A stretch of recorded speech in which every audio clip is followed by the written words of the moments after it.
This is the 19th century farmhouse and home of William Miller of Lowhampton, New York, a noted Baptist preacher and self-appointed prophet, whose religious teachings are credited with launching what eventually became the Adventist and Seventh-day Adventist denominations. The Google Maps photosphere is a little ragged around the edges, but this is the bedroom where Miller lived and worked.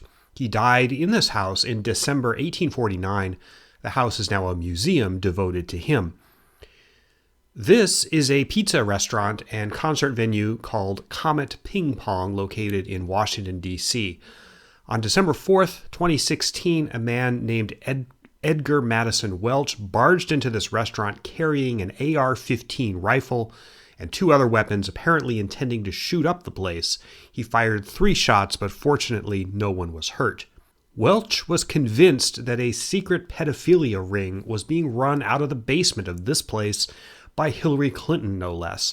Not only was there no pedophilia ring run by Hillary Clinton or anyone else, this restaurant doesn't even have a basement.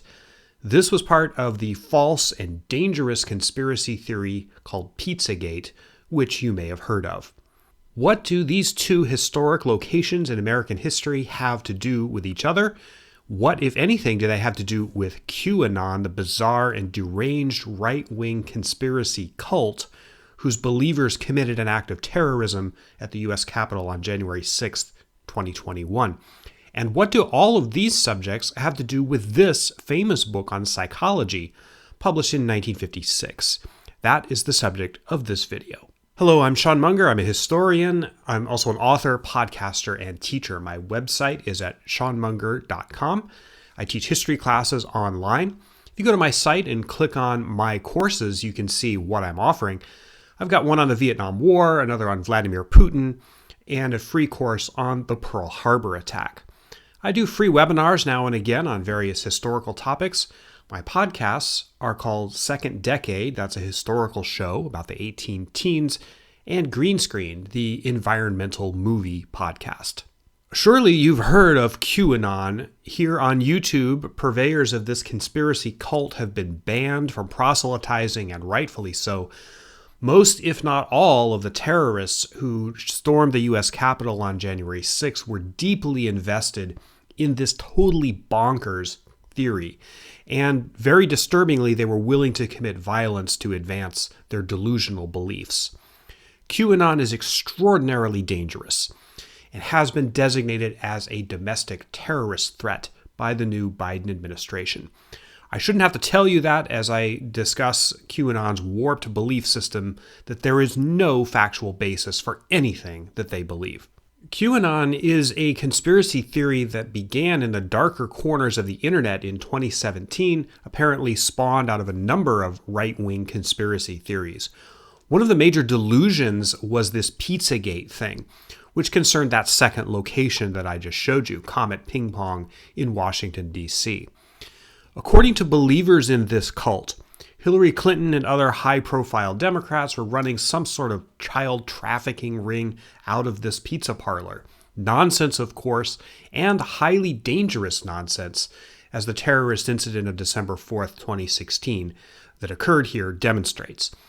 But after Pizzagate, an anonymous poster on an internet forum, identifying him or herself simply as Q, began spinning an elaborate web of totally ludicrous claims, charging that various well-known politicians and celebrities are secret pedophiles who drink the blood of babies and secretly control the U.S. government.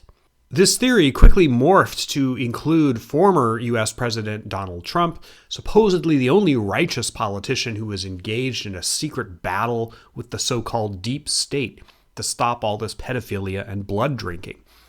Unable to accept Trump's defeat in the 2020 presidential election, QAnon believers, egged on by Trump's own personal refusal, probably for psychological reasons, to admit or acknowledge his legal defeat by Biden, they spun an even more elaborate delusion that mass arrests and some kind of political and military reckoning called the Storm would occur just before or right on the moment of Biden's inauguration on January 20th, last week.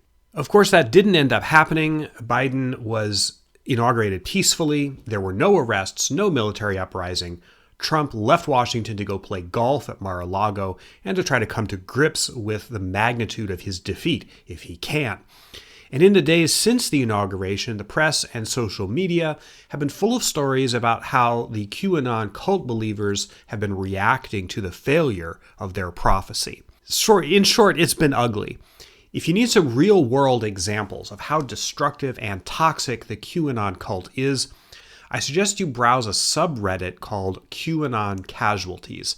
It's full of first-person stories of people whose loved ones and family members have been brainwashed by the QAnon delusion.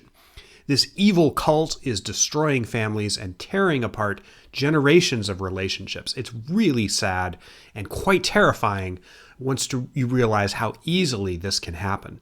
But the question remains, does the undeniable reality of Biden's inauguration and the failure of the Q prophets' ridiculous prophecies validating the belief system, does this mean that Q cultists will realize that they've been duped and start to return to some version of rationality? Journalists have documented and social media sites have publicized some examples of QAnon believers recanting and coming out of it. But historically and psychologically, from what we know about failed prophecies, unfortunately, this is the exception rather than the rule.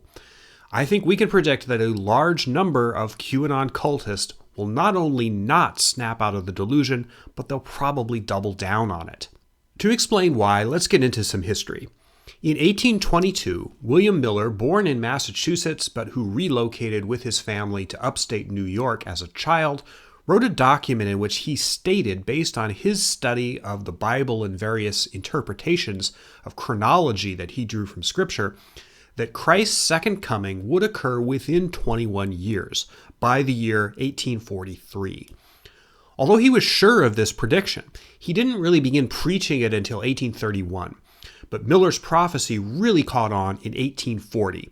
Others joined his congregation and amplified and refined the Second Coming prediction.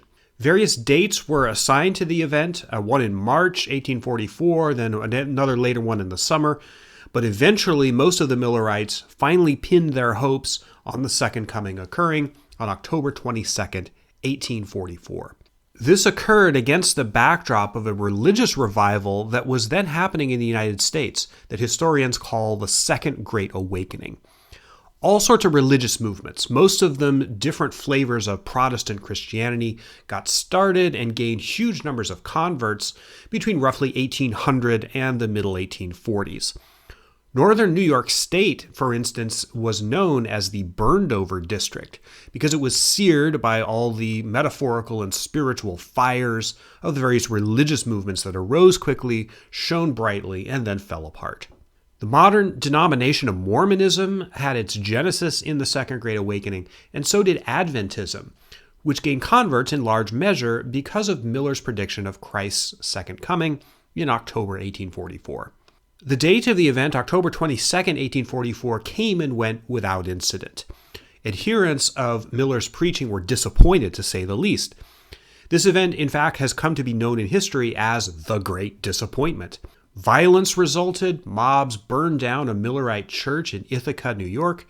A riot occurred in Lorain, Illinois, and Miller was pilloried in the public and the press as a false prophet.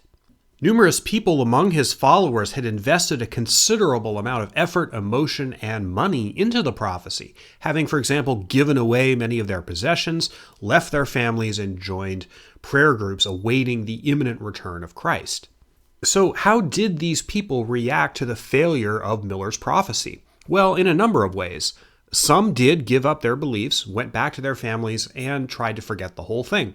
But a substantial number adopted various convoluted theological explanations for what happened or what didn't happen on October 22nd, 1844, including the theory that the Second Coming really had occurred, but that was invisible to the outside world, or had occurred in heaven or in the minds of the people who believed.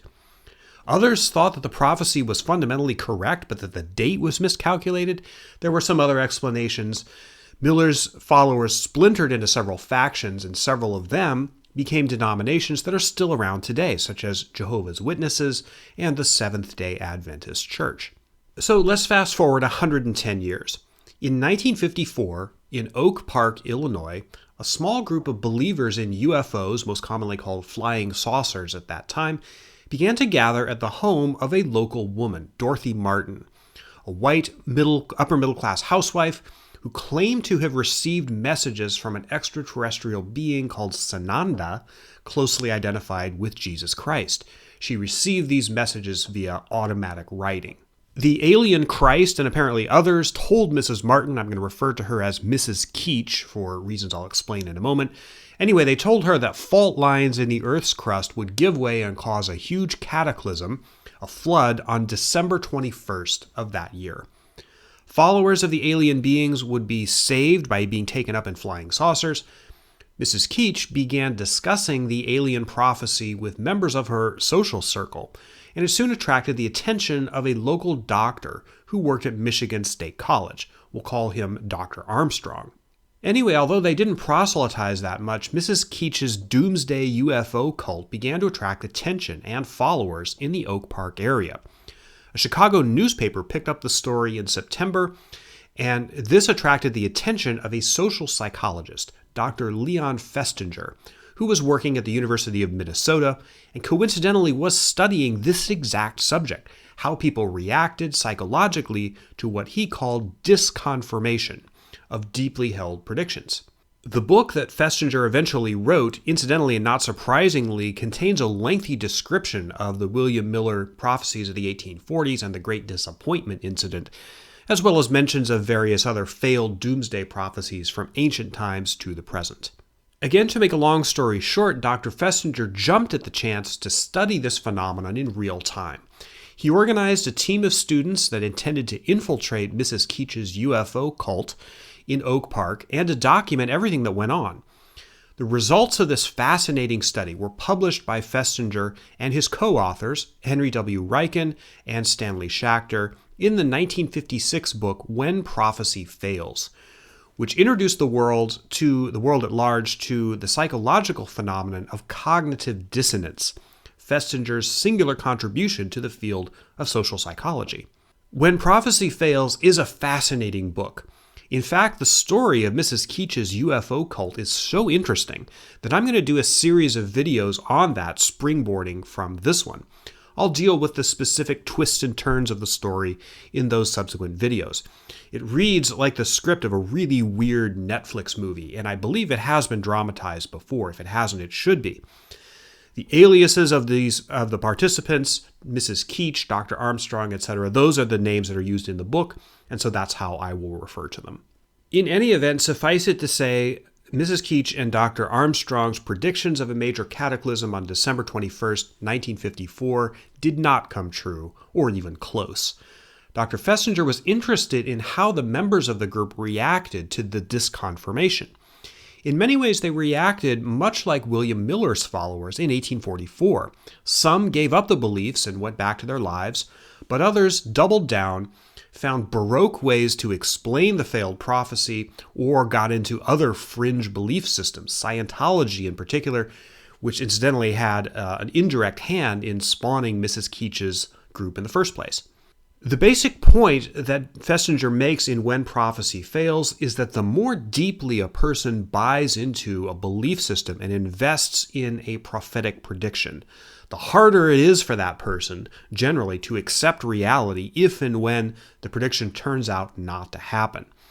Now, this isn't true in all cases. Some of the UFO believers documented in Festinger's book did come back to reality and realized what fools they'd been. But it's clear that you can't expect that to happen in all cases, and in those that it does happen to, it might not happen right away. So let's get back to QAnon. Leon Festinger died in 1989, long before Q and Donald Trump came on the scene, but the pathology of the QAnon cult is so eerily similar to what's described in When Prophecy Fails that it's impossible not to conclude that Festinger's theories were essentially correct. That's not to say there hasn't been legitimate criticism of his theories or his book. Clearly there has been. But no one can look at what's happening with QAnon cultists this week and conclude that they didn't have some extremely compelling explanations for the psychology of what's going on here. Fair disclosure, I'm a historian. I am not a psychologist. My PhD is in history. So I'm not trying to diagnose any specific psychological conditions here. But we have seen examples of QAnon cultists doubling down.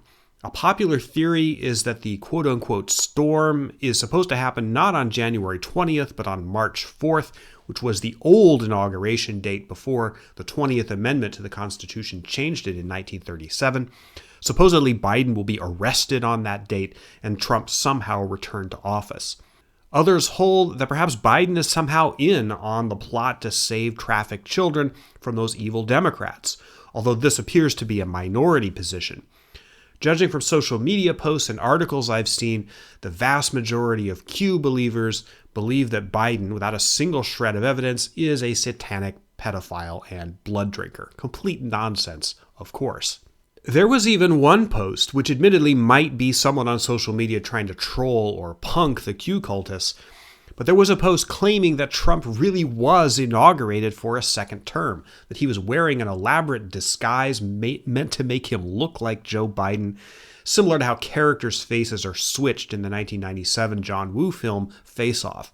In any event, we see considerable disengagement from reality, but that is nothing new for QAnon, whose entire belief system is deeply delusional. QAnon beliefs are morphing and changing all the time, and there is not one specific canon to the exclusion of all others. But QAnon has considerable overlap with numerous other conspiracy theories that have been floating around in recent and even not so recent history. From the Nasara scam of the 1990s, 2000s, to 9/11 was an inside job, which was a gateway drug for many of the cultists, to the long-debunked, horribly racist and nauseating conspiracy theory, the Protocols of the Elders of Zion, which was repackaged in the 1990s by British New Age conspiracy theorist David Icke, who believes that the world is ruled by an elite of alien beings who are actually reptiles masquerading as humans. These theories are terrifying. They're deeply racist, incredibly delusional, and their believers are ripe for exploitation by far-right terror groups like neo-Nazis, the Proud Boys, and others who want to abolish or destroy the U.S. government. Given the fact that QAnon is already responsible for one attempted coup on January 6th, I think we have to assume that they're extraordinarily dangerous, and that this cult had a much greater potential for serious societal harm than Mrs. Keach's relatively benign UFO cult did back in 1954. So, in short, will the inauguration cause QAnon cultists to snap out of it and come back to reality? History and psychology tell us that the answer is, unfortunately, probably not.